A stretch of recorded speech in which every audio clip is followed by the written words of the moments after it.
7 వారాల వ్రతం చేస్తున్నాను కదా! ఇవాళ 7వ వారం అనమాట. ఇవన్నీ ప్రిపేర్ చేసుకుంటున్నాను. ముందు రోజే అన్నీ ప్రిపేర్ చేసుకొని పెట్టేసుకుంటాననమాట.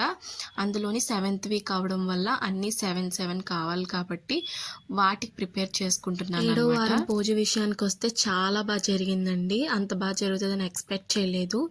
అలాగే ఎప్పటినుంచో అనుకుంటున్నాననమాట. వాడపల్లి వెళ్ళినప్పుడు నేను అనుకునేదాన్ని ఎలాగైనా తిరుపతి వెళ్ళాలని. ఈ వీక్ అది కూడా కంప్లీట్ అయిపోయిందనమాట. సో నెక్స్ట్ వీడియోస్ అన్నీ తిరుపతి వీడియోస్ వస్తాయి. కంపల్సరీగా పార్ట్ వైజ్గా పెడతాను. 7 వారాలు స్టార్ట్ చేసేటప్పుడు నేను చేయగలనా అనుకున్నాను. అలాగే 7 వారాలు అయిపోయేటప్పటికి నాకు చాలా బాధ అనిపించింది. ఎందుకో తెలియదు. అరే అప్పుడే అయిపోయినాయా అన్న ఫీలింగ్ వచ్చిందనమాట.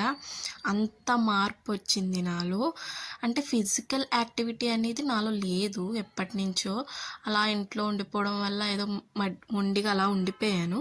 బట్ ఫైనల్లీ నేను నా అంతట నేను లేచి ఇవన్నీ చేసుకోవడం నాకు చాలా హ్యాపీ అనిపిస్తుంది.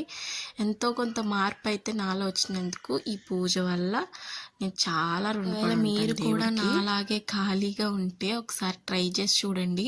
ఖాళీగా ఉన్నా లేకపోయినా అట్లీస్ట్ రోజుకి ఒక గంట దేవుడికి ఇచ్చి చూడండి.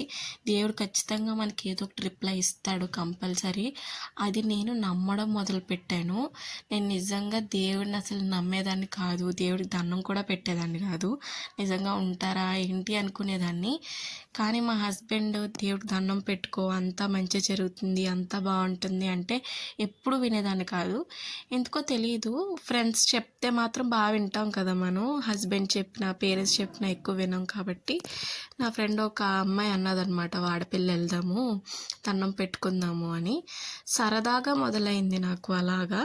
అది కాస్త ఇప్పుడు ఎక్కువ ఇంట్రెస్ట్ ఎక్కువైపోయి సీరియస్గా తీసుకుని చేశాను పూజ.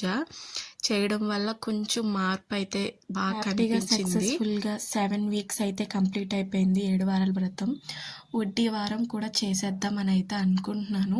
మొన్నటి వరకు అయితే వద్దు అని అయితే అనుకున్నాను, కానీ ఇప్పుడు 8 వీక్స్ కూడా చేసేద్దామని అయితే అనుకుంటున్నానండి. అలాగే హ్యాపీగా అయిపోయినాయి 7 వీక్స్ కూడానే. ఇంకా నుంచి అయితే తిరుపతి వీడియోస్ అయితే వస్తాయి. అవన్నీ కూడా ఇలాగే ఫాలో అవుతూ ఇలాగే సపోర్ట్ చేస్తూ ఉండండి. నా వీడియోస్ కనుక మీకు నచ్చినట్టయితే ప్లీజ్ డూ సబ్స్క్రైబ్ గైస్. ఒక లైక్ కూడా చేయండి మర్చిపోకుండా. ఓం నమో వెంకటేశాయ.